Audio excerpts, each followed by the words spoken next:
Hey everyone, welcome back to Corporate Decoder. Today we're diving into a filing that's got a little bit of everything. Think board elections, executive pay, and some incentives tied to making the company bigger and better basically. The roadmap to lining some pockets allegedly, so buckle up. But before we get started, if you're into getting straight to the point and understanding corporate documents, please subscribe. We also have a Discord community that I put in the description below, so join if you want. So this is an 8K filing from Armada Hoffler Properties from June 18, 2025.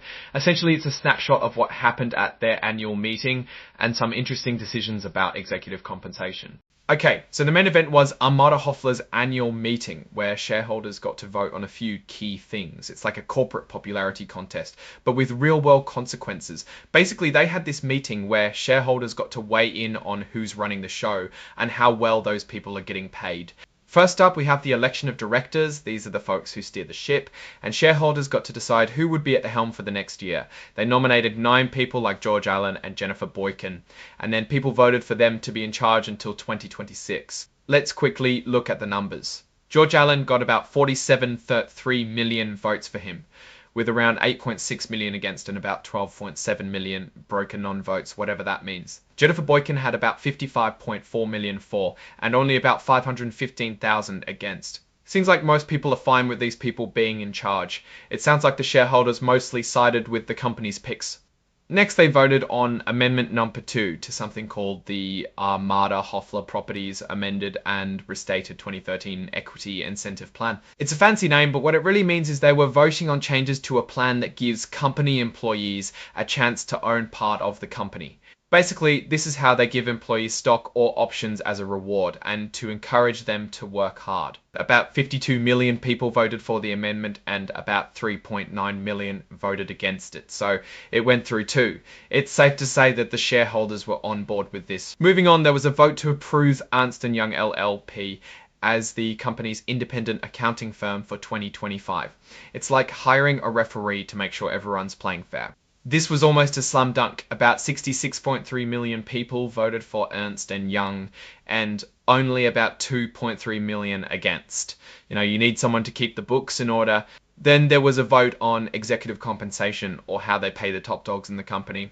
It's non-binding, meaning the company could ignore it, but it's a good way for shareholders to say whether they think the executives are getting paid too much, too little, or just right. This is where things get interesting because it's like asking the shareholders what they think of their bonuses. The count was around 52.5 million votes for the compensation and about 3.2 million against. It seems like most shareholders are okay with how much the executives are making. Even though the vote passed in favour, it shows that there's disagreement on how much the executives should be compensated. It'll be interesting to see if the board takes this into account. The last vote was about how often they should have this vote on executive pay. Should it be every 1, 2, or 3 years? Most people, around 55.2 million, thought it should be every year. Having the vote every year means people get to express their opinion more often and maybe keep the executives on their toes.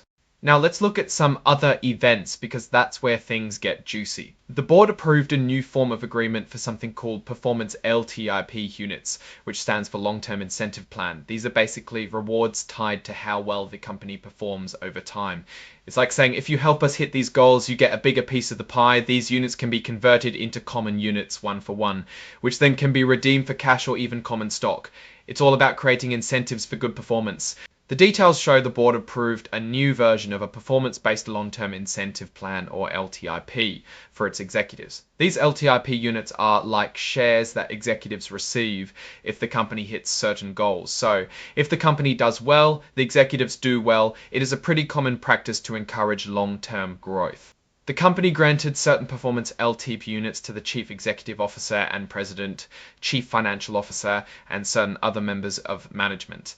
The CEO will get 7.5 million of performance LTIP units, the CFO will get 3 million, and everyone else will get 4.5 million. Here's how it works. The amount they get depends on 2 things: how much the company's stock price goes up and how much the company's total value increases. If the stock price goes up by 40% and the company's value hits 2.4 billion, they get nothing. But if the stock price goes up by 100% and the company's worth 4 billion, then they get everything. Tev Dad, what if the stock appreciates by 40%?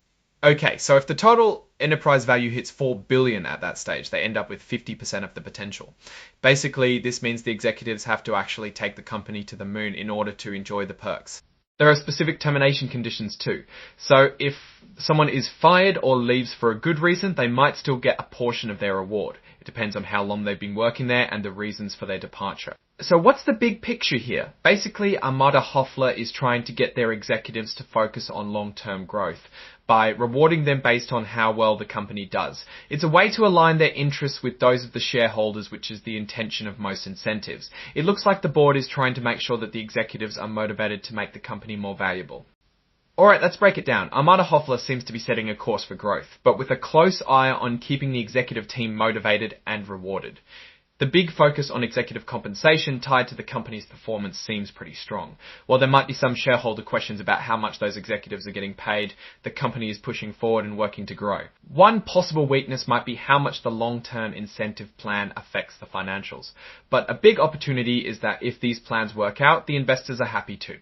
In conclusion, Armada Hoffler is playing the game by the book, trying to get everyone on the same page and rowing in the same direction. What's your take on these decisions, and what do they mean for Armada Hoffler's future? Drop your thoughts in the comments. If this analysis was valuable, hit that like button and subscribe for way more corporate deep dives. And don't forget to check out the Discord in the description. Thanks for watching, and I'll see you next time.